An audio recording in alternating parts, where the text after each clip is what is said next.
It's Tuesday night, and here's what happened. Secret is out. I made a new ice cream flavor with Ben and Jerry's. We recorded this a couple months ago, but it is finally out. It's called You Can Do Better Scotch, and will it be making its way to a store near you? Maybe. Apparently it takes 18 months for a new flavor to come out, but we can talk about the flavor and we can talk about Ben Cohen's organization Up in Arms while we wait. Speaking of arms.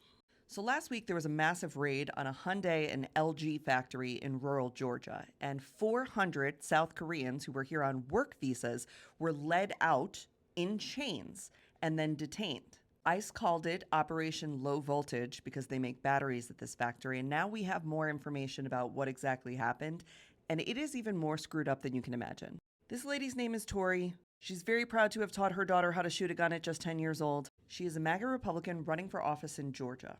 She called in a tip to ICE, claiming that there were hundreds of illegals working at the Hyundai plant. ICE, of course, doing no due diligence, set up their raid.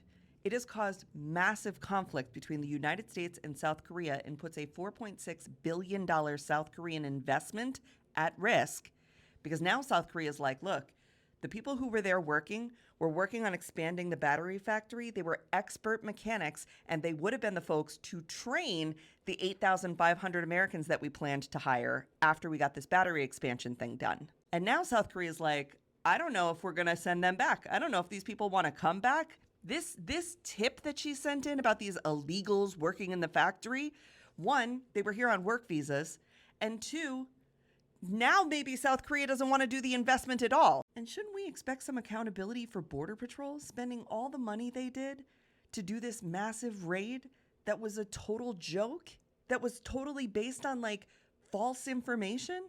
I think we know what the answer to that's going to be. And that brings me back around to my pal Ben Cohen, not to the ice cream this time, but to his other organization, Up in Arms, which is a plea to the common sense of everyday Americans. Congress has sold us out to weapons manufacturers, war profiteers, and endless wars. And that doesn't just mean the war's over there. That means the war's right here.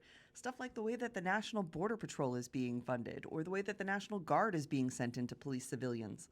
Ben's also trying to get Ben & Jerry's back from Big Ice Cream. They put out a statement today saying that when they allowed Ben & Jerry's to be sold, they were made certain promises, including the freedom to pursue social missions. But as Unilever becomes part of the Magnum Ice Cream Company, they are concerned that the commitments made to them and the employees and their customers are being eroded. The strength of Ben & Jerry's lies in the authenticity of its values and its voice, whether it's in opposing crimes against humanity, speaking out against white supremacy, supporting marriage equality, or demanding climate justice. Give it back to us with sincerity and hope, Ben and Jerry.